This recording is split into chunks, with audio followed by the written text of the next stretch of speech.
I sided with the Attorney General in opposing it.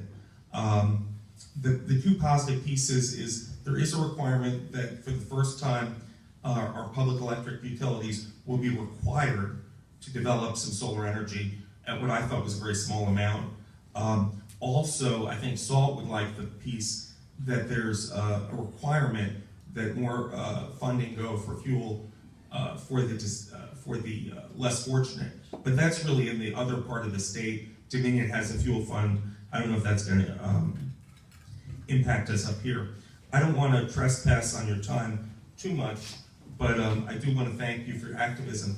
Even though bills don't pass, when you advocate for them at first, what you do over time, just like Senator Favola said, it makes a difference. We chip away. And just like that backpack bill, or the backpack funding, that's going to pass. You found great sponsors. We've just got to keep at it. So thank you for keeping at it.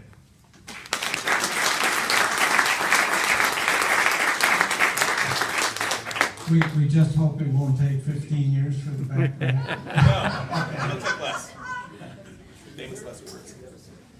2 years ago, we had a candidate forum, and somebody that stood out at our Prince William candidate forum, I don't know how many people attended that, but it was somebody that had never served in the General Assembly before, and we were quite taken with him. We thought he was pretty outstanding. And he's here today. I think he's running for the Senate. He is a freshman General Assembly House member, right?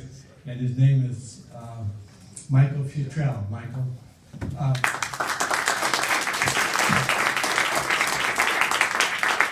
And he came all the way from Prince William County to be with us, so thank you. Well, greetings, salutations, and blessings to everybody. It's funny, he said freshman in the House of Delegates. Everyone always asks me, they say, well, how do you enjoy your first term in the House of Delegates? And I always say the same thing. I have as much fun as a freshman in the House of Delegates that as a Democrat could possibly have. It's definitely an interesting experience. But, I wanted to first off thank John and thank SALT for all you do.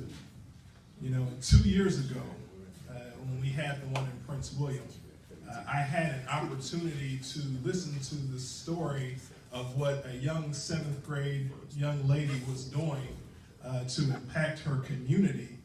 And, they always say things happen right on time. And if any of you know what it's like to run for office, you have days where you're at the top of a mountain, you have days where you're sitting in a valley. And it becomes frustrating at times.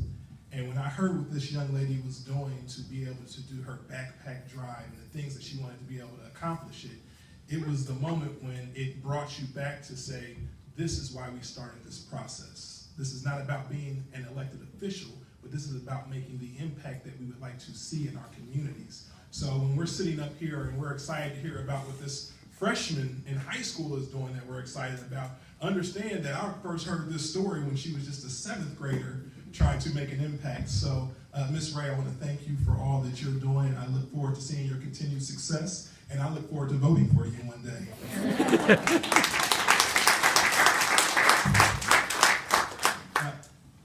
I'm here all the way from Prince William in the middle of a very contested race for a reason. Because 2 years ago, when we sat together in Prince William County, and I told you how important these issues were to me, and the support for which you gave me in our race, I promised you that when this time came back around again, I was going to be standing right here no matter what. And I wanted to make sure that I was a man of my word today. Now, I hate that I'm not going to be able to stay the full time as we have people out there reaching and touching voters, and I'm looking forward to getting back and hearing from the people as well. But I wanted to make sure that I was here today, because at the end of the day, all I have is my word to go off of, and I wanted to make sure that I honored that commitment. I do want to address, it's funny, I listened to some of the things that were said. We have a lot of very passionate people up here, and they mean it. That much I can tell you. I know each and every person that's sitting at this table, and they mean it when they come up here and say these things. The thing about Virginia, though, is I'm looking forward to seeing how we move forward. And we have to take another approach. Many of you have heard the parable of, they said, there was a bunch of people at the riverbank, and while they were sitting there on the riverbank, they saw a child come floating down the river, and someone yelled, "Oh my God, there's a child in the river," and someone jumped in to save it. And then another child came floating down the river, and they jumped in to save that one, and another, they jumped in to save that one. And then all of a sudden, they saw a man that was walking up the stream, and they said, "Where are you going? How dare you leave? We need your help. We have to save these children." And he said, "I'm going up the river to figure out who's throwing these children into the water." But that's what we have to do in Virginia. We have to get to the point where we are not being reactive, but rather proactive and staying ahead on what we're trying to accomplish here. So when I hear things, we're sitting here and we're talking about, TANF, and we understand the importance of TANF. And again, many of you know that I have my own nonprofit organization, and I work with these families directly, and I see the impact, and it's great that we have that, and there's so many other things that are connected to that. The fact that we're talking about, how dare we give out these funds for that, but also we're in a state that doesn't want to raise the minimum wage. We start having those conversations, and usually when I'm talking about these conversations, I talk to some of them and they say, well, Virginia is one of the best states to do business. Absolutely right. If you look at Forbes had us ranked 4th. You look at CNBC, they had us ranked 8th, but regardless, we're in the top 10 states to do business. And so when I was working with SEIU and we were talking about the minimum wage bill, I said, well, here's the thing. We have to adjust our approach here. If you actually look at those lists, you'll see that there are multiple states that have higher minimum wages than us and are still ranked in the top 10 states to do business in. Those are the type of conversations that we've got to continue to have as we look to move forward. Look at Nebraska, look at Colorado, even in CNBC, the state of Washington, who has the highest minimum wage in the country, is listed ahead of us. So we have a chance to do this and still be one of the top states to do business in. So we have to adjust our approach as we move forward. But even with TANF, understanding with our nonprofit and some of the things that we do, I work with a lot of the homeless tent communities in Prince William County. The fact that I have working people living in my woods in Prince William County is a problem for me. And so I go in and I sit in their tents and I talk with them about how we ended up in some of these situations. And you'd be amazed at some of the stories that I continue to hear. And we do everything that we can to assist. And my thing is, what can I do to help you get out of here? And so those are the things that we're working on. We have to be solution-oriented. Yes, we're trying to help here, but also we want to help you move forward. And when we talk about TANF, one of the organizations and things that we can partner with is VIEW, which is the Virginia Initiative for Employment versus Welfare. Now, what that does is it allows job training, education, child care, transportation, so that way it helps people have the opportunity to be self-sufficient.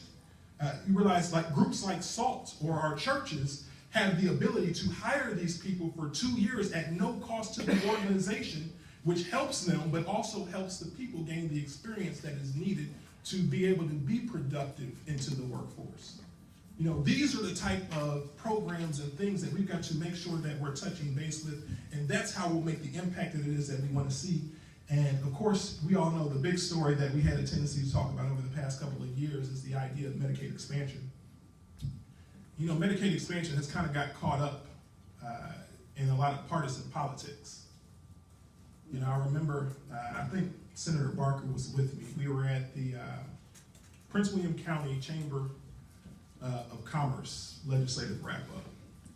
And we were sitting there, and in Richmond, we hear a lot about, you're going to get a scorecard, people are going to grade you on this, people are going to watch that. And I understand, because you want to understand who are voting with sort of the criteria and ideas that you would like to see get done. I get it completely. And everyone pretty much followed suit. At the time, Medicaid expansion and the budget were still out. And we were sitting there, and everyone followed the same suit. This is what I fought for in Richmond.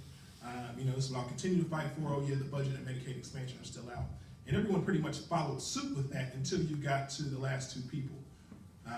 One of my Republican counterparts stood up and said, well, I'm glad I got the highest grade in here. And, I know you guys are talking about Medicaid expansion. He said, but who in here trusts Harry Reid? Raise your hand. And no one raises their hand. He says, who in here trusts John Boehner? And raise your hand. And no one raises their hand. He said, exactly. That's why Medicaid expansion is a bad deal. The government's going to move the ball. We're $18 trillion in debt. We can't